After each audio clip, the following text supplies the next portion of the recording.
នឹងជាទីមេត្រីនៅថ្ងៃនេះផងដែរនីតិសុខភាពនឹងលើកយកប្រធានបទមកធ្វើកិច្ចសម្ភាសន៍ស្ដីអំពីជំងឺធ្លាក់សដែលនឹងមានការចូលរួមបកស្រាយដោយលោកស្រីវិជ្ជបណ្ឌិតរាវុធសុភារចនាឯកទេសសម្ភពនិងរោគស្ត្រីនិងជានាយកគ្រប់គ្រងបច្ចេកទេសនៃ Clinic មន្ទីរសម្ភពរោគចាស់នេះខ្ញុំក៏សូមអនុញ្ញាតធ្វើជាការស្វាគមន៍ទៅកាន់អ្នកគ្រូជំនិតតែម្ដងចាសូមជម្រាបសួរអ្នកគ្រូចាសុខសប្បាយជាទៀតថ្ងៃនេះសុខសប្បាយអូនចាឃើញថាជាលើកទី2ហើយដែលអ្នកគ្រូបានចូលរួមផ្ដល់កិច្ចសម្ភាសន៍អំពីសុខភាពតើបច្ចុប្បន្នរវល់មានយ៉ាងដែរទេអ្នកគ្រូចាការពិតមកមានយ៉ាងច្រើនបងចាញឹកចាអរគុណច្រើនទោះបីជាអ្នកគ្រូរវល់មានញឹកក្នុងការផ្ដល់សេវាទៅជាព្យាបាលបងប្អូនជាពលរដ្ឋតែអ្នកគ្រូនៅតែធ្វើការឆ្លៀតឱកាសនៅក្នុងការចូលរួមផ្ដល់កិច្ចសម្ភាសន៍ដល់នីតិសុខភាពថ្ងៃនេះផងដែរដើម្បីផ្ដល់ជាចំណេះដឹងទៅដល់ប្រិយមិត្តរបស់យើងអញ្ចឹងដើម្បីលោកអ្នកបានយល់ដឹងកាន់តែច្បាស់ថាអ្វីទៅដែលជាជំងឺធ្លាក់សហើយក៏ចង់ដឹងផងដែរថាជំងឺធ្លាក់សតែវាមានមូលហេតុអ្វីក៏ដូចជាយើងត្រូវថាការពីបែបណានេះខ្ញុំសូមឈានទៅដល់កិច្ចសម្ភាសន៍ជាមួយនឹងអ្នកគ្រូចំណេះតែម្ដងចាជាដំបូងសូមគោរពជំរាបសួរទៅកាន់អ្នកគ្រូឲ្យអ្នកគ្រូជួយជម្រាបជូនប្រិយមិត្តដែលកំពុងតែស្ដាប់ហ្នឹងថាតើអ្វីទៅដែលយើងហៅថាជំងឺធ្លាក់សហើយក៏ចង់ដឹងផងដែរថាតើការដែលជំងឺធ្លាក់សនេះវាមានការបែងចែកជាប្រមាណដំណាក់កាលនិងប្រមាណប្រភេទដែរចាសូមគោរពអញ្ជើញតែម្ដងចាអរគុណចាតើជំងឺធ្លាក់សនេះជាអីមានន័យថាឲ្យតែមានការហូរចេញពីតំបន់ទ្វារមាសរបស់ស្ត្រីហើយខុសពីឈាមរដូវយើងអាចស្ត្រីភាគច្រើនគាត់រាប់ថាជាជំងឺធ្លាក់សហើយចាមានន័យថាឲ្យតែខុសឈាមរដូវអ្វីដែលហូរមកហ្នឹងជាទឹករំអិលជាអីដែលមានខុសពីឈាមរដូវគឺជាជំងឺធ្លាក់សអញ្ចឹងបើសិនជាយើងនិយាយឲ្យសាមញ្ញថាការធ្លាក់សនោះមានប្រមាណប្រភេទនេះខ្ញុំសូមចែកតែ2ប្រភេទធំឯងចាគឺជំងឺធ្លាក់សដែលបង្កដែលថាពីមេរោគពីផ្សិតអីអញ្ចឹងទៅដែលជាជំងឺហើយមួយទៀតគឺជាការធ្លាក់សដែលជាធម្មជាតិរបស់ស្ត្រីទេដែលគាត់តែងតែយល់ច្រឡំថាអាហ្នឹងជាជំងឺធ្លាក់សតែការពិតជារំអិលទ្វារមាសទេអញ្ចឹងថ្ងៃនេះយើងនឹងជជែកគ្នាថាតើធ្លាក់សដែលមិនមែនជាជំងឺហ្នឹងមានសភាពបែបណាហើយហេតុអីបានមានអាហ្នឹងហើយជំងឺធ្លាក់សដែលជាជំងឺហ្នឹងកើតឡើងដោយសារអីហើយមានប្រភេទបែបណាដែរដើម្បីឲ្យបងនារីគាត់អស់ចម្ងល់ហើយគាត់លែងបារម្ភខុសពេលខ្លះគាត់ព្យាយាម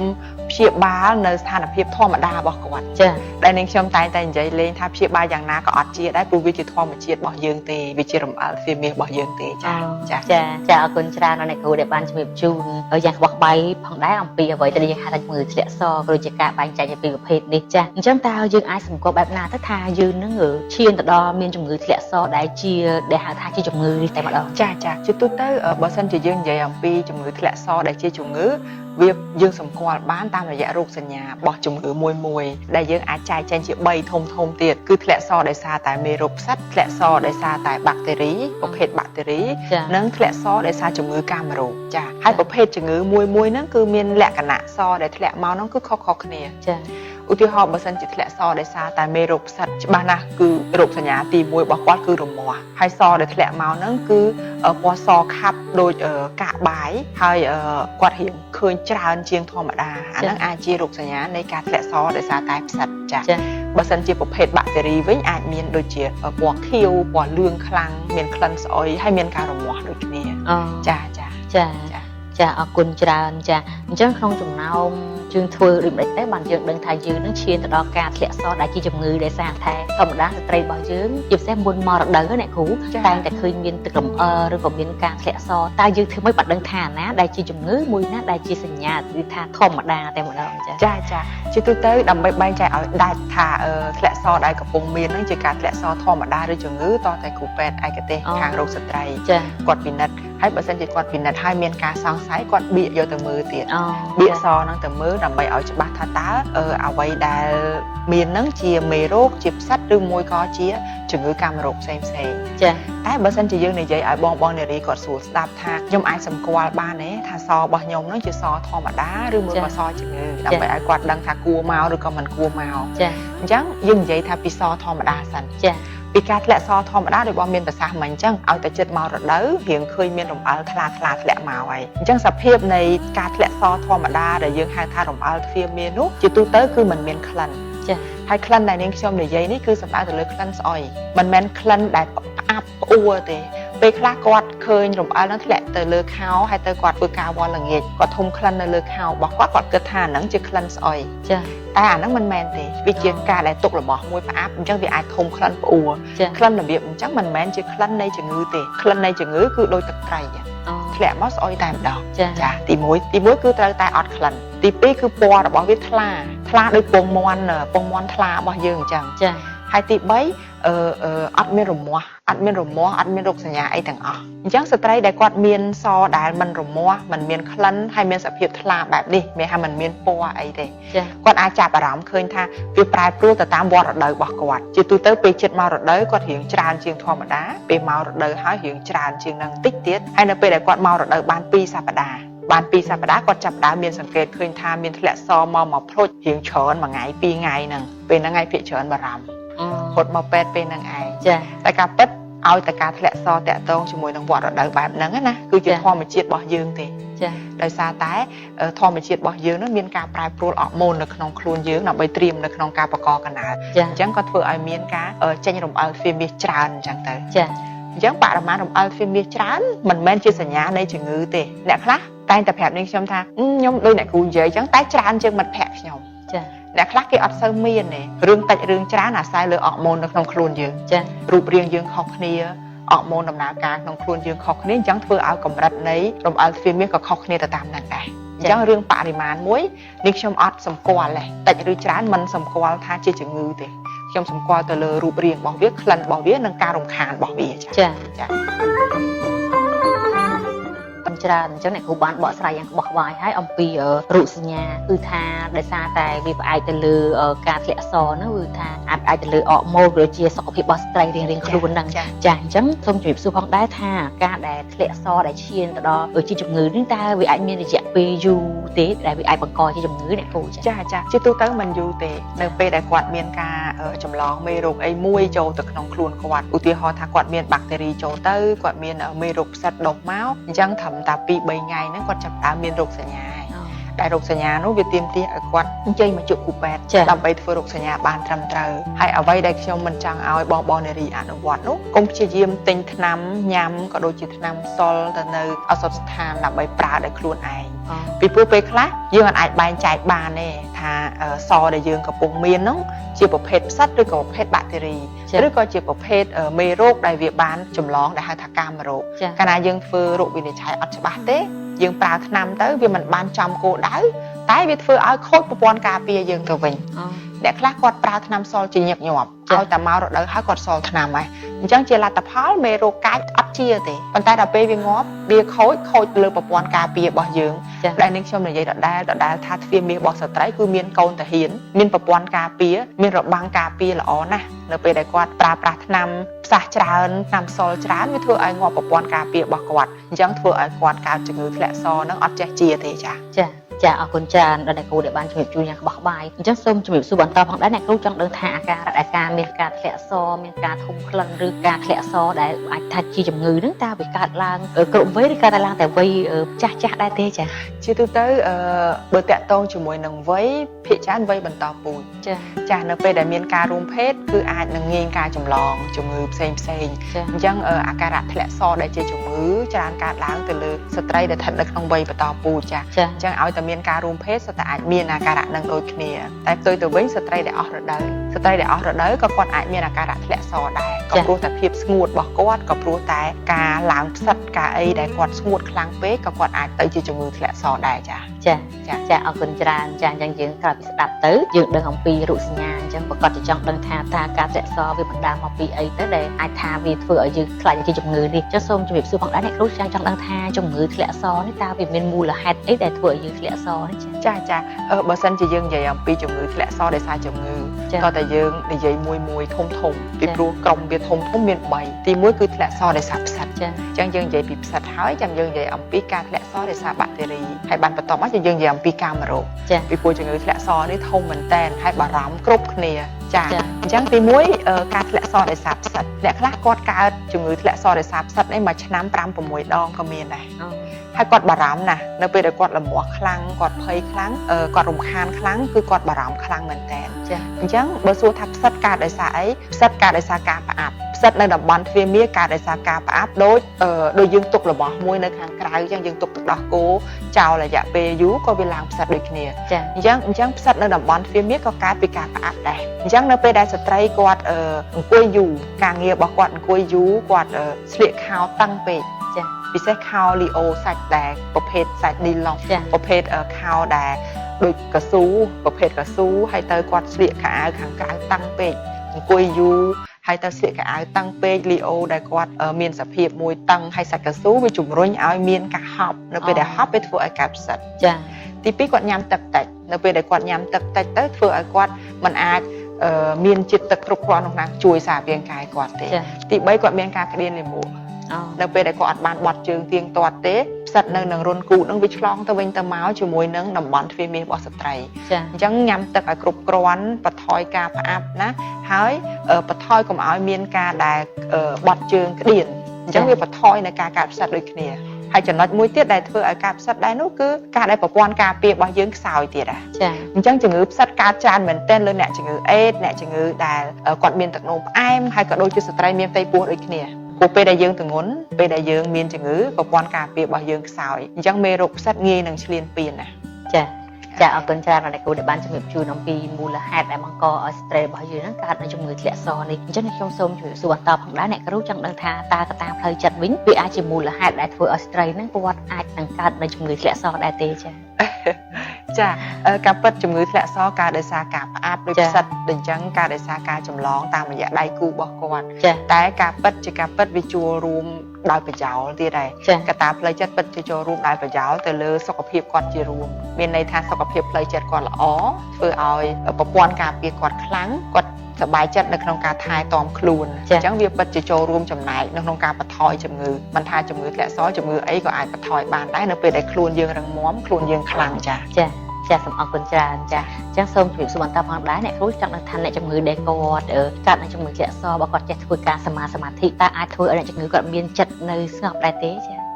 ចាបើតកតងជាមួយនឹងសមាធិជាមួយនឹងការធ្លាក់សក៏ស្រដៀងជាមួយនឹងសំណួរមុនដែលអ្នកខ្ញុំបានបកស្រាយដែរសមាធិធ្វើឲ្យចិត្តយើងស្ងប់ធ្វើឲ្យកម្លាំងធម៌ពលក្នុងខ្លួនយើងមានអាចគ្រប់គ្រងខ្លួនឯងបានអញ្ចឹងយើងអាចដឹងថាបន្ថយនៅការភ័យបន្ថយនៅការបារម្ភបន្ថយនៅការដែល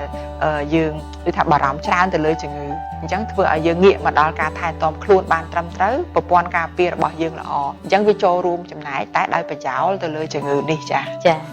សូមអរគុណច្រើនដល់អ្នកគ្រូដែលបានជំរាបជូនយ៉ាងក្បោះក្បាយជុំវិញទៅនឹងប្រធានបទជំងឺធ្លាក់សនិងជាទីមេត្រីនៅថ្ងៃនេះផងដែរនីតិសុខភាពនឹងលើកយកប្រធានបទមកធ្វើកិច្ចសម្ភាសន៍ស្ដីអំពីជំងឺធ្លាក់សដែលនឹងមានការចូលរួមបកស្រាយដោយលោកស្រីវិជ្ជបណ្ឌិតរាវុធសុភារចនាឯកទេសសម្ភពនិងរោគស្ត្រីនិងជានាយកគ្រប់គ្រងបច្ចេកទេសនៃ Clinic មន្ទីរសម្ភពរោគចាស់នេះខ្ញុំក៏សូមអនុញ្ញាតប្រជាការស្វាគមន៍ទៅកាន់អ្នកគ្រូចាប់តែម្ដងចាសូមជម្រាបសួរអ្នកគ្រូចាសុខសប្បាយជាទេថ្ងៃនេះសុខសប្បាយអូនចាឃើញថាជាលើកទី2ហើយដែលអ្នកគ្រូបានចូលរួមផ្ដល់កិច្ចសម្ភាសន៍អំពីសុខភាពចាអរគុណច្រើនចាប់ពីមកជាទីគ្រប់នឹងជាទីមេត្រីកັບពីវគ្គមុនប្រិមត្តបានជិបកាន់តែច្បាស់ហើយអ្វីដែលយើងហៅថាជំងឺធ្លាក់សក៏ជាកត្តានិងមូលហេតុដែលបង្កឲ្យយើងនឹងកើតនៅជំងឺធ្លាក់សអញ្ចឹងវគ្គនេះខ្ញុំសូមជិះទៅដល់កិច្ចសម្ភាសន៍ជាមួយអ្នកគ្រូចាប់តែថ្មីបន្តទៀតចាអញ្ចឹងនេះខ្ញុំសូមជំរាបសួរបន្តផងដែរអ្នកគ្រូចង់ដឹងថាជំងឺធ្លាក់សនេះតើតកតងទៅនឹងការរស់នៅនឹងរបបអាហារវិញតើវាអាចជាមូលហេតុក៏ដូចជាកត្តាប្រឈមដែលធ្វើឲ្យស្ត្រីហ្នឹងក៏កើតនឹងជំងឺធ្លាក់សដែរទេចាសូមចា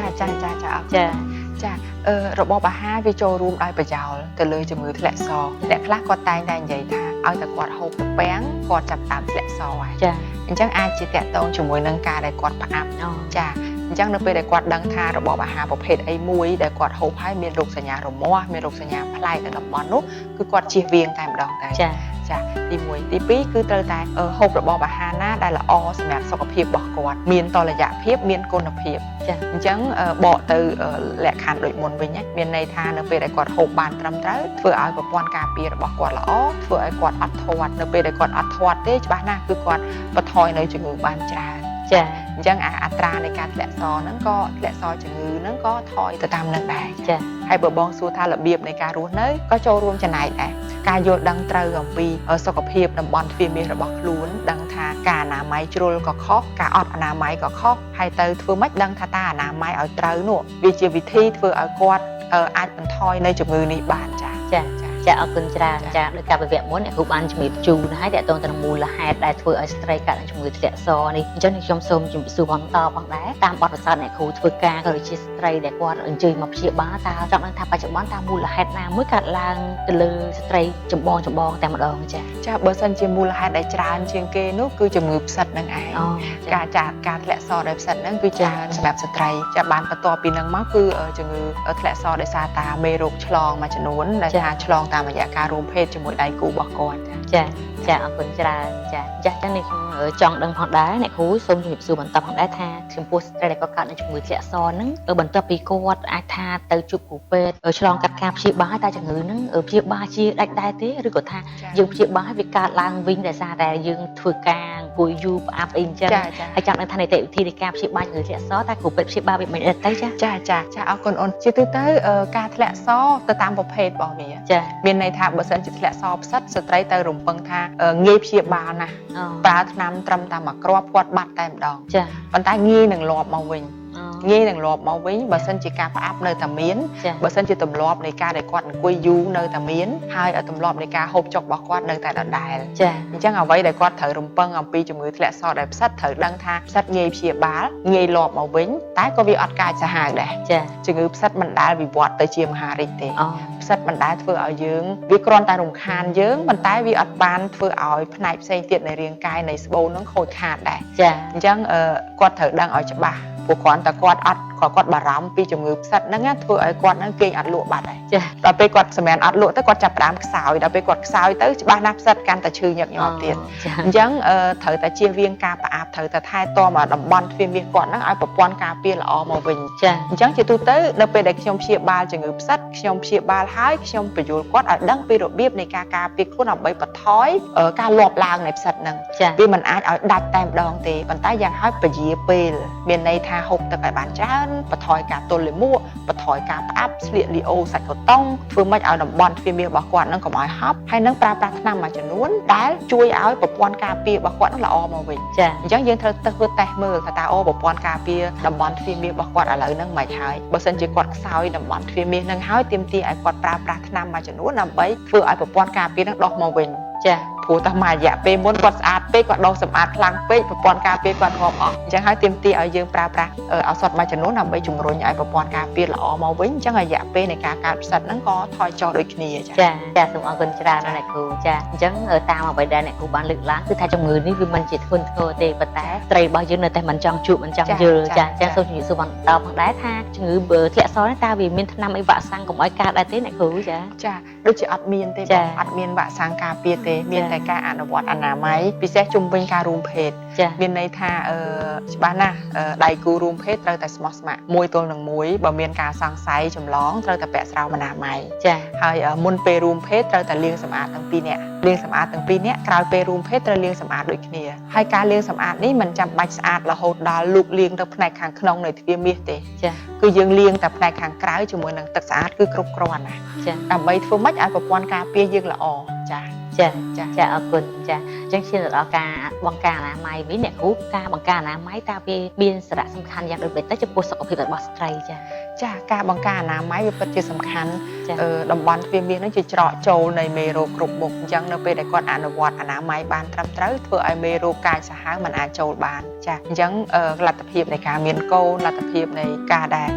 គាត់មករដូវត្រឹមត្រូវក៏ដូចជាការខ្លាយរោមក៏វាថយចុះទៅតាមនឹងចាអរគុណចាចឹងឈានទៅដល់របបអាហារវិញអ្នកគ្រូចង់ដឹងថាជំងឺធ្លាក់សនេះតើយើងចាំបាច់ត្រូវទៅតមអាហារឬក៏យ៉ាងម៉េចដែរចាហាក់ដូចជាមិនតម្រូវឲ្យមានការតមអាហារទេលើកលែងតែស្ត្រីដែលគាត់សម្គាល់ខ្លួនគាត់ថាពេលដែលគាត់ហូបរបស់ផ្អាប់អីមួយចំនួនភាគច្រើនគឺគាត់អាចនឹងផ្អាប់ទៅវាឡើងផ្សិតនៅតំបន់ហ្នឹងអញ្ចឹងគាត់តមតែរបស់ដែលគាត់សម្គាល់ឃើញថាឲ្យតែហូបអាហ្នឹងទៅគឺគាត់ចាប់ដើមលំមាស់ហើយអញ្ចឹងតោះតែគាត់ជៀសពីរបស់ហ្នឹងចាអរគុណចាឈានទៅដល់ការការពារវិញអ្នកគ្រូចង់ដឹងថាតើស្ត្រីរបស់យើងគាត់គួរតែការពារខ្លួនបែបណាដើម្បីកុំឲ្យកើតនៅជំងឺធ្លាក់សដើម្បីគាត់មានសុខភាពល្អទាំងផ្លូវកាយនិងផ្លូវចិត្តផងដែរចាសម្រាប់ការការពារដូចនិយាយដដែលឡើងវិញមានន័យថាធ្វើម៉េចឲ្យអនាម័យនៅពេលរួមភេទនឹងបានត្រឹមត្រូវមុនរួមភេទក៏សម្អាតក្រោយរួមភេទក៏សម្អាតទី2ត្រូវយល់អំពីប្រព័ន្ធការពារនៅតំបន់ទ្វារមាសរបស់ខ្លួនកុំអនុវត្តការអនាម័យជ្រុលហើយក៏កុំអនុវត្តបែបពេលខ្លះសម័យទំនើបពេកធ្វើឲ្យគាត់អត់យល់ពីកន្លែងហ្នឹងអ្នកខ្លះគាត់សម្អាតរោមចោលអស់ទៀតចាការប្រតិហោលើកឧទាហរណ៍ការសម្អាតរោមចោលអស់ហ្នឹងមកពីគាត់អត់ដឹងថារោមគឺជារបាំងការពារទី1ដែលការពារខ្លួនយើងកុំឲ្យមេរោគចូលទៅក្នុងតំបន់ទ្វារមាសអញ្ចឹងហើយគាត់ត្រូវដឹងពីចំណុចហ្នឹងទី2ការដែលរក្សា pH នៅតំបន់ទ្វារមាសរបស់យើងឲ្យនៅតែមានភាពអាស៊ីតដដែលដើម្បីកុំឲ្យយើងប្រើប្រាស់នៅផលិតផលក៏ដូចជាសារធាតុផ្សេងដើម្បីឲ្យខូចកំតំបន់ pH របស់ទ្វារមាសរបស់យើងវាដែលវាធ្វើឲ្យងាយឲ្យមេរោគឈ្លានពានច ចាអរគុណច្រើនដល់អ្នកគ្រូដែលបានជំរាបជូនអំពីការការពារចាសង្ឃឹមថាយើងនឹងទាំងអស់គ្នានឹងធ្វើការអនុវត្តតាមដោយសារតែពេលវេលារបស់យើងកាន់តែគៀបមកទីបញ្ចប់ហើយអ្នកគ្រូជាចុងក្រោយតែអ្នកគ្រូមានជាសារអប់រំឬក៏ជាអនុសាសន៍បែបណាជូនទៅដល់ស្ត្រីដែលកំពុងតែស្ដាប់នឹងផងដែរចាសូមរំជើញតែចាអរគុណចាជាចុងក្រោយនាងខ្ញុំចង់ផ្ដាំទៅបងនារីថាជំងឺធ្លាក់សអាចមានគ្រប់គ្នាមិនមែនមានតែបងម្នាក់ទេហើយវាមិនមែនសុទ្ធតែជាជំងឺទាំងអស់ទេពេលខ្លះវាជារំអិលទ្វារមាសធម្មតាអញ្ចឹងហើយបើសិនជាបងបែងចែកអត់ច្បាស់ថាអ្វីដែលកំពុងតែមានហ្នឹងជារំអិលទ្វារមាសឬក៏ជាជំងឺធ្លាក់សសូមឲ្យប្រឹក្សាជាមួយវេជ្ជបណ្ឌិតឯកទេសត្រឹមត្រូវដើម្បីឲ្យដឹងថាស្ថានភាពហ្នឹងជាជំងឺដែលត្រូវព្យាបាលឬមួយក៏ជាសញ្ញាធម្មតាចាបន្ទាប់មកយើងត្រូវតែចេះអនុវត្តថែខ្លួនឲ្យបានត្រឹមត្រូវទៅលើសុខភាពតំបន់ទ្វារមាសរបស់ខ្លួនធ្វើយ៉ាងណាឲ្យប្រព័ន្ធការពាររបស់យើងខ្លាំងឲ្យប្រព័ន្ធការពារនៅតំបន់ទ្វារមាសរបស់យើងខ្លាំងទើបយើងមិនបង្កទៅជាជំងឺធ្ងន់ធ្ងរបានចាចាសសូមអរគុណច្រើនដល់អ្នកគ្រូដែលបានផ្ដល់ជាសារអប់រំសង្ឃឹមថាប្រិយមិត្តរបស់យើងជាពិសេសគឺសារស្ត្រីតែម្ដងដែលធ្វើការអនុវត្តតាមដើម្បីឲ្យជីវិតរស់នៅប្រកបដោយសុខភាពល្អទាំងផ្លូវកាយនិងផ្លូវចិត្តផងដែរចា៎អ្នកខ្ញុំសូមជំរាបជូនផងដែរទៅដល់ប្រិយមិត្តដែលកំពុងតែស្ដាប់ជាពិសេសគឺថា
ជាទីមេត្រីនៅថ្ងៃនេះផងដែរនីតិសុខភាពនឹងលើកយកប្រធានបទមកធ្វើកិច្ចសម្ភាសន៍ស្ដីអំពីជំងឺធ្លាក់សដែលនឹងមានការចូលរួមបកស្រាយដោយលោកស្រីវិជ្ជបណ្ឌិតរាវុធសុភារចនាឯកទេសសម្ភពនិងរោគស្ត្រី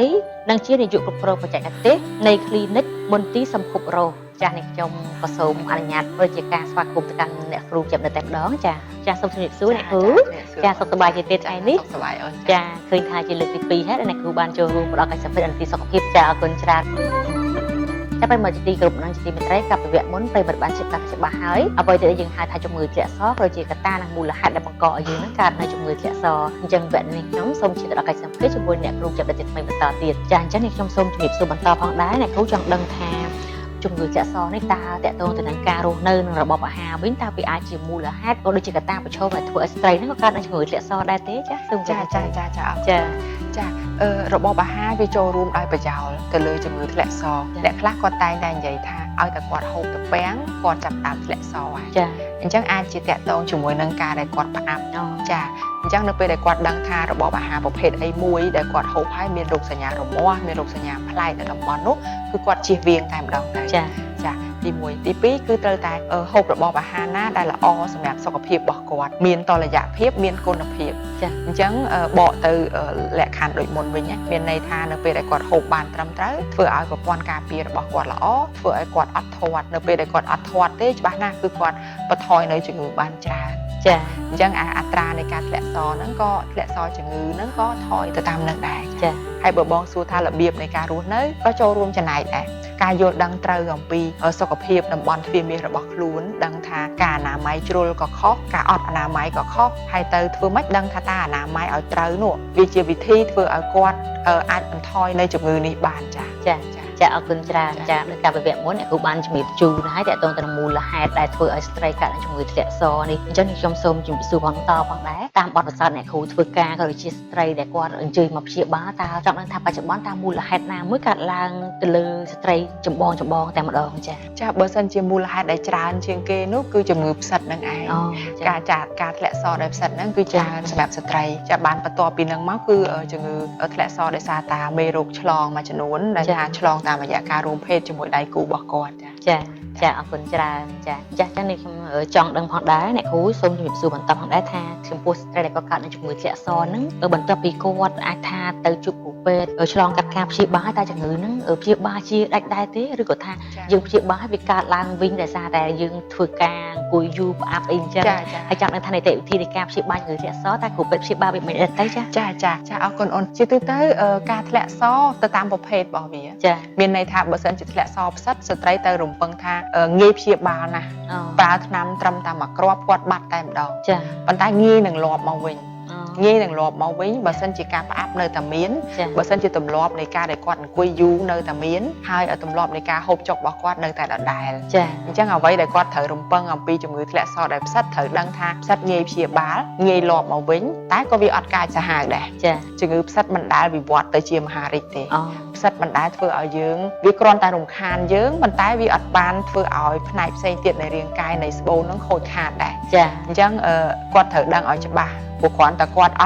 ត់បារម្ភពីជំងឺផ្សិតហ្នឹងធ្វើឲ្យគាត់ហ្នឹងគេងអត់លក់បាត់ហើយដល់ពេលគាត់សម្រាប់អត់លក់ទៅគាត់ចាប់ផ្ដើមខ្សោយដល់ពេលគាត់ខ្សោយទៅច្បាស់ណាស់ផ្សិតកាន់តែឈឺញឹកញាប់ទៀតអញ្ចឹងត្រូវតែជៀសវាងការផ្អាប់ត្រូវតែថែទាំឲ្យតំបន់ទ្វារមាសគាត់ហ្នឹងឲ្យប្រព័ន្ធការពារល្អមកវិញអញ្ចឹងជាទូទៅដល់ពេលដែលខ្ញុំព្យាបាលជំងឺផ្សិតខ្ញុំព្យាបាលហើយខ្ញុំបញ្យល់គាត់ឲ្យដឹងពីរបៀបនៃការការពារខ្លួនដើម្បីបន្ថយការលាប់ឡើងនៃផ្សិតហ្នឹងវាមិនអាចឲ្យដាច់តែម្ដងទេប៉ុន្តែយ៉ាងហោចពជាពេលមានន័យថាហូបទឹកឲ្យបានច្រើនបន្ថយការទល់លាមកបន្ថយការផ្អាប់ស្លៀកលីអូសាច់កូតុងធ្វើម៉េចឲ្យតំបន់ទ្វារមាសរបស់គាត់នឹងកុំឲ្យហប់ហើយនឹងប្រើប្រាស់ថ្នាំមួយចំនួនដែលជួយឲ្យប្រព័ន្ធការពាររបស់គាត់នឹងល្អមកវិញអញ្ចឹងយើងត្រូវទៅធ្វើតេស្តមើលថាតើប្រព័ន្ធការពារតំបន់ទ្វារមាសរបស់គាត់ឥឡូវហ្នឹងមិនហើយបើសិនជាគាត់ខ្សោយតំបន់ទ្វារមាសនឹងហើយទាមទារឲ្យគាត់ប្រើប្រាស់ថ្នាំមួយចំនួនដើម្បីធ្វើឲ្យប្រព័ន្ធការពារនឹងដោះមកវិញព្រោះតែមួយរយៈពេលមុនគាត់ស្អាតពេកគាត់ដោះសម្អាតខ្លាំងពេកប្រព័ន្ធការពារគាត់ងាប់អស់អញ្ចឹងហើយទាមទារឲ្យយើងប្រើប្រាស់ឱសថមួយចំនួនដើម្បីជំរុញឲ្យប្រព័ន្ធការពារល្អមកវិញអញ្ចឹងរយៈពេលនៃការកើតផ្សិតហ្នឹងក៏ថយចុះដូចគ្នាចាសូមអរគុណច្រើនណាស់អ្នកគ្រូចាអញ្ចឹងតាមអ្វីដែលអ្នកគ្រូបានលើកឡើងគឺថាជំងឺនេះវាមិនជាធ្ងន់ធ្ងរទេប៉ុន្តែស្ត្រីរបស់យើងនៅតែមិនចង់ជួបមិនចង់យល់ចាអញ្ចឹងសូមជម្រាបសួរបន្តផងដែរថាជំងឺធ្លាក់សនេះតើវាមានថ្នាំអីវ៉ាក់សាំងកុំឲ្យកើតដែរទេអ្នកគ្រូចាដូចជាអត់មានទេបងអត់មានវ៉ាក់សាំងការពារទេមានតែការអនុវត្តអនាម័យពិសេសជុំវិញការរួមភេទមានន័យថាច្បាស់ណាស់ដៃគូរួមភេទត្រូវតែស្មោះស្ម័គ្រមួយទល់នឹងមួយបើមានការសង្ស័យចម្លងត្រូវតែពាក់ស្រោមអនាម័យហើយមុនពេលរួមភេទត្រូវតែលាងសម្អាតទាំងពីរនាក់ក្រោយពេលរួមភេទត្រូវលាងសម្អាតដូចគ្នាហើយការលាងសម្អាតនេះមិនចាំបាច់ស្អាតរហូតដល់លូកលាងទៅផ្នែកខាងក្នុងនៃទ្វារមាសទេគឺយើងលាងតែផ្នែកខាងក្រៅជាមួយនឹងទឹកស្អាតគឺគ្រប់គ្រាន់ណាដើម្បីធ្វើម៉េចឲ្យប្រព័ន្ធការពារយើងល្អចាអរគុណចាអញ្ចឹងឈានទៅដល់ការបង្ការអនាម័យវិញអ្នកគ្រូការបង្ការអនាម័យតើវាមានសារៈសំខាន់យ៉ាងដូចម្តេចទៅចំពោះសុខភាពរបស់ស្ត្រីចាការបង្ការអនាម័យវាពិតជាសំខាន់តំបន់ទ្វារមាសនឹងជាច្រកចូលនៃមេរោគគ្រប់មុខអញ្ចឹងនៅពេលដែលគាត់អនុវត្តអនាម័យបានត្រឹមត្រូវធ្វើឲ្យមេរោគកាចសាហាវមិនអាចចូលបានចាអញ្ចឹងលទ្ធភាពនៃការមានកូនលទ្ធភាពនៃការដែលគាត់មករដូវត្រឹមត្រូវក៏ដូចជាការខ្លាយរងក៏វាថយចុះទៅតាមនឹងចាអរគុណចាអញ្ចឹងឈានទៅដល់របបអាហារវិញអ្នកគ្រូចង់ដឹងថាជំងឺធ្លាក់សនេះតើយើងចាំបាច់ត្រូវទៅតមអាហារឬក៏យ៉ាងម៉េចដែរចាហាក់ដូចជាមិនតម្រូវឲ្យមានការតមអាហារទេលើកលែងតែស្ត្រីដែលគាត់សម្គាល់ខ្លួនគាត់ថាពេលដែលគាត់ហូបរបស់ផ្អាប់អីមួយចំនួនភាគច្រើនគឺគាត់អាចនឹងផ្អាប់ទៅវាឡើងផ្សិតនៅតំបន់ហ្នឹងអញ្ចឹងគាត់តមតែរបស់ដែលគាត់សម្គាល់ឃើញថាឲ្យតែហូបអាហ្នឹងទៅគឺគាត់ចាប់ដើមលំោះហើយអញ្ចឹងតោះតែគាត់ជៀសពីរបស់ហ្នឹងចាអរគុណចាចាំឈានទៅដល់ការការពារវិញអ្នកគ្រូចង់ដឹងថាតើស្ត្រីរបស់យើងគាត់គួរតែការពារខ្លួនបែបណាដើម្បីកុំឲ្យកើតនៅជំងឺធ្លាក់សដើម្បីគាត់មានសុខភាពល្អទាំងផ្លូវកាយនិងផ្លូវចិត្តផងដែរច